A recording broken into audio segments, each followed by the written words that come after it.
Assalamualaikum warahmatullahi wabarakatuh. Nama saya Sukmana Rohinia dengan NIM 22164. Di sini saya akan mempresentasikan hasil rangkuman dari kuliah tamu bersama PT Agrariku Sidomakmur Sentosa dengan pengampu Dr. APT Yudi Wicaksono SSI MSI, Fakultas Farmasi Universitas Jember. Untuk bahasan yang pertama yaitu ada profil PT Asimas sendiri. PT Asimas adalah perusahaan manufacturer yang bergerak di bidang makanan atau food, kemudian obat tradisional atau herbal, dan juga kosmetika yang telah mendapat izin dan sertifikasi dari Kementerian Kesehatan dan Badan Pengawasan Obat dan Makanan.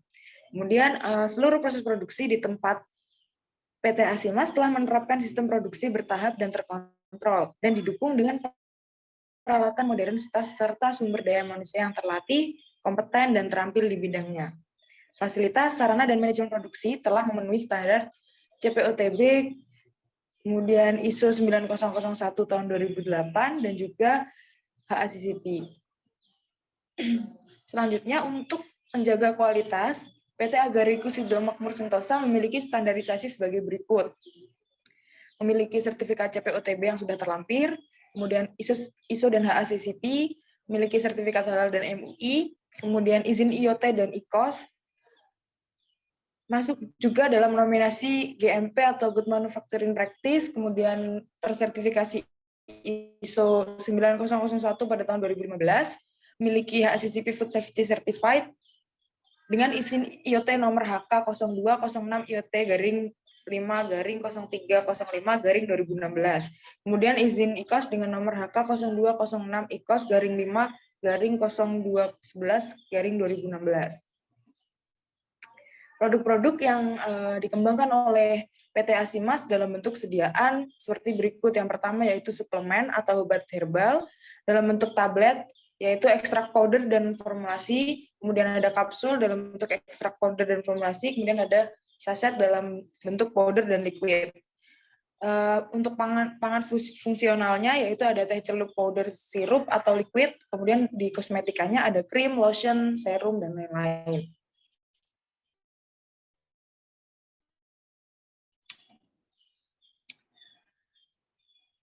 Pengembangan obat tradisional yang tepat sasaran. Di tahun 2023, pengembangan teknologi sudah semakin maju, dan hal ini juga berdampak pada dunia industri, khususnya perkembangan di industri farmasi. Diharapkan pada era sekarang, farmasis ini mampu memberikan solusi atas permasalahan kesehatan, atau khususnya trend back to nature, kemudian kemajuan teknologi yang begitu pesat juga memberikan tantangan tersendiri bagi farmasis, yaitu untuk banyaknya produk ilegal di pasaran, kemudian edukasi yang kurang ilmiah, kemudian banyak sekali penelitian di kampus yang belum dikembangkan menjadi produk, dan lain-lain. Baik, apakah perlu kita ini mengembangkan produk dari bahan alam? Di Indonesia sendiri ini merupakan negara agraris atau negara pertanian yang memiliki potensi alam dan kekayaan hayati, yaitu sekitar 30.000 spesies tanaman, dan 9.600-nya setelah diteliti dan bermanfaat, kemudian 300 spesies tanaman sebagai BBO dan BBOT.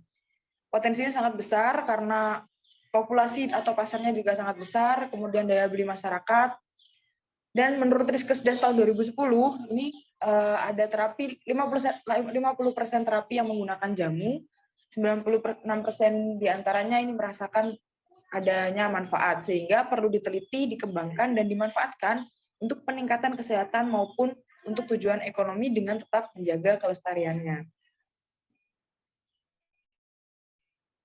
Selanjutnya, untuk potensi obat tradisional, jamu telah digunakan sejak zaman nenek moyang, di mana khasiatnya adalah secara empiris. Akan semakin baik apabila didukung dengan bukti klinis atau ilmiah lainnya. Kemudian sudah menjadi budaya, dan dengan tren back to nature, maka potensi jamu atau herbal ini diharapkan semakin meningkat. Pangsa pasar OT dan consumer health meningkat signifikan setiap tahunnya. Nah, berikut merupakan nilai pangsa pasar obat tradisional Indonesia dibandingkan dengan produk obat lainnya dalam miliar rupiah. Bisa dilihat, memiliki peningkatan yang cukup signifikan dari tahun ke tahun, dari 5,3%, kemudian 4,206%, kemudian naik lagi menjadi 5,1%, kemudian naik ke 10%, dan naik ke angka sampai 21,145%. Nah, beberapa sarana untuk meningkatkan demand konsumen, ini ada beberapa cara, yaitu salah satunya melalui media digital. Media digital sekarang ini sangat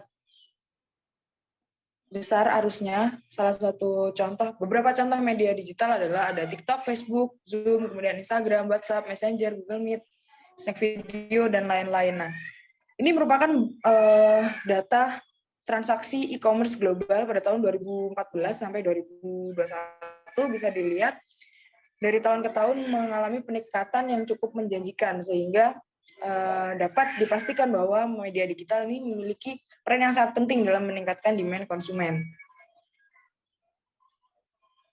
Selanjutnya untuk produk dan tahap pengembangan bahan alam. Bahan alam ini berpotensi dikembangkan menjadi produk yang beraneka ragam, mulai dari pangan fungsional, ekstrak bahan alam, sediaan herbal, kosmetik, dan juga suplemen kesehatan. Obat tradisional atau pangan yang akan diedarkan di wilayah Indonesia ini wajib memiliki izin edar atau beregulasi. Dan investasi dalam pembangunan industri obat tradisional atau IoT atau industri farmasi IF ini membutuhkan investasi yang tidak sedikit. Oleh karena itu, cara tercepat untuk memiliki produk dengan formulasi sendiri dan brand sendiri adalah dengan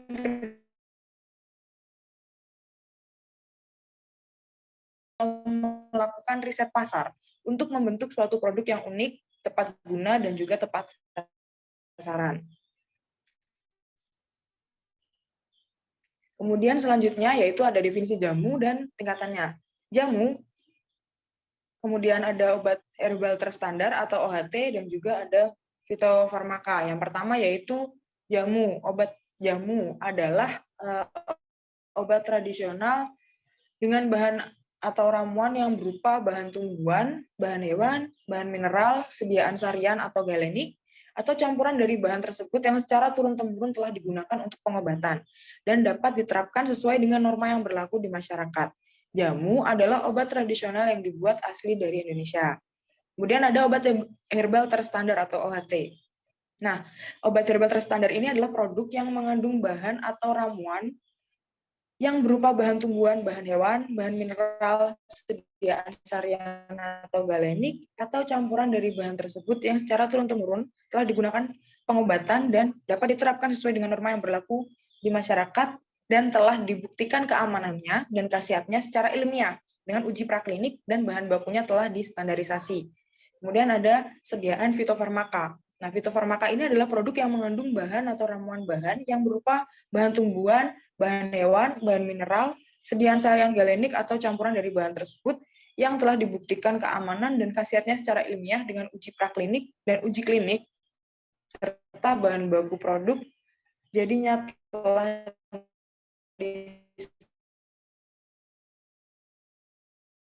padahal atau jamu.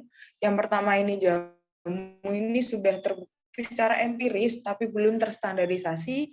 Kemudian ada obat herbal terstandar yang sudah terbukti secara empiris dan keamanan khasiatnya juga dibuktikan secara ilmiah dengan uji praklinik. Fitofarmaka ini keamanan khasiatnya secara ilmiah telah dibuktikan, kemudian sudah diuji praklinik dan lolos uji klinis.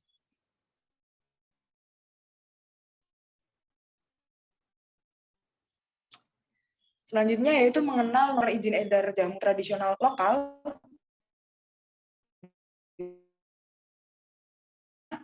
Dia akan dalam yang telah saya lampirkan, TR sekian sekian sekian sekian sekian sekian. Depannya TR. Kalau untuk tradisional impor, ini di depan huruf depannya yaitu TI, T. Ini sampai sejauh ini masih belum internasional, yaitu dengan nomor HT sekian sekian sekian sekian sekian sekian. Kemudian untuk fitofarmaka sendiri yaitu FF sekian sekian sekian sekian sekian sekian sekian untuk fitofarmaka lokal. Kemudian ada suplemen, ini ada suplemen lokal dan juga suplemen impor. Biasanya kalau suplemen lokal ini memiliki kode unik di depannya yaitu SD. Kemudian kalau untuk suplemen import memiliki kode unik SI. Untuk makanan sendiri, kalau makanan minuman lokal ini memiliki kode unik di depannya MD. Kemudian kalau untuk makanan minuman import memiliki kode unik di depannya MI. Dan untuk kosmetika biasanya berawal dengan kode unik NA dan nomor registrasi. Selanjutnya untuk regulasi produk di Indonesia. Nah, obat tradisional atau pangan yang akan diedarkan di wilayah Indonesia ini wajib memiliki izin edar. Untuk mendapatkan izin edar, produk harus didaftarkan ke Badan POM. Kemudian Direktorat Registrasi Obat Tradisional, Suplemen Kesehatan, dan Kosmetik melakukan evaluasi mutu, keamanan, dan khasiat produk sesuai dengan kategori produk yang telah didaftarkan. Jadi mutu hasil evaluasi apakah produknya diterima atau ditolak. Kemudian untuk konsumen ini bisa mengecek produk yang beredar di cek pom.go.id. Selanjutnya yaitu hilirisasi produk herbal. Yang pertama dari preformulasi, yaitu riset akan khasiat dan data empiris dari suatu bahan herbal. Kemudian pengumpulan jurnal ilmiah, dan penentuan dosis yang efektif. Selanjutnya setelah preformulasi kita akan berlanjut ke formulasi, yaitu menentukan bentuk sediaan, kemudian menerapkan data empiris, mencari adjuvan atau bahan tambahan yang tepat, kemudian menyesuaikan dengan standar mutu produk jadi BPOM, dan menyesuaikan dengan feasibilitas produksi. Selanjutnya setelah diformulasi akan lanjut ke tahap desain dan stability test, yaitu menentukan desain yang tepat, kemudian mempertimbangkan stabilitas produk, 6 bulan accelerated test, kemudian mempertimbangkan konsep market dan kompetitor, dan terakhir variasi isi mempertimbangkan konsumsi maksimal 1 bulan. Selanjutnya setelah lolos desain dan stability test, kita akan masuk ke validasi proses, yaitu membuat plot plan produksi 1 atau 10 besaran batch, kemudian uji kualitas produksi dari jadi sesuai perka BPOM, kemudian uji produk untuk kebutuhan registrasi.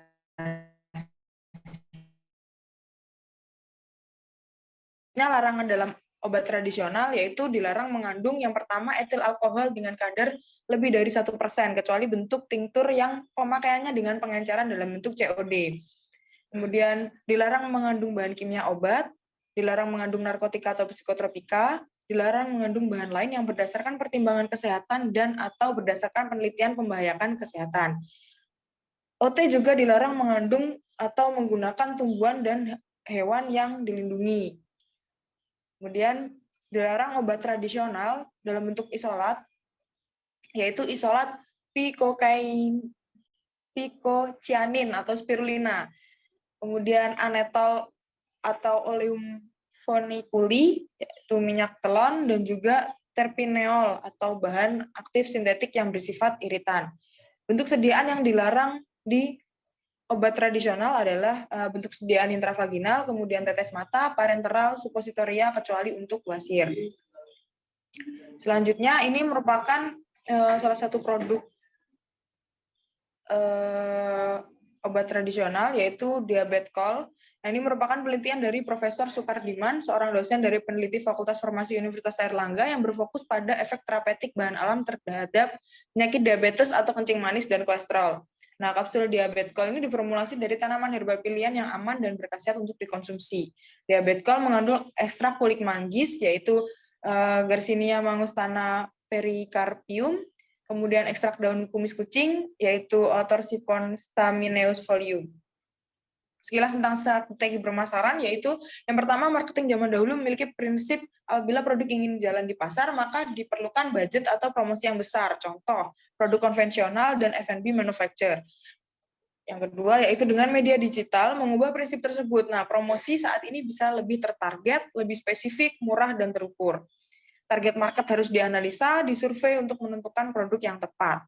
Selanjutnya, media digital dan platform penjualan online adalah media yang penuh akan persaingan produk atau red ocean market. Yang kelima yaitu butuh produk unggul yang memiliki value dan daya saing yang berbeda atau blue ocean market. Nah, sehingga penting adanya inovasi dan juga teknologi dan knowledge. Sekian presentasi rangkuman dari saya. Mohon maaf apabila ada kurangnya. Terima kasih.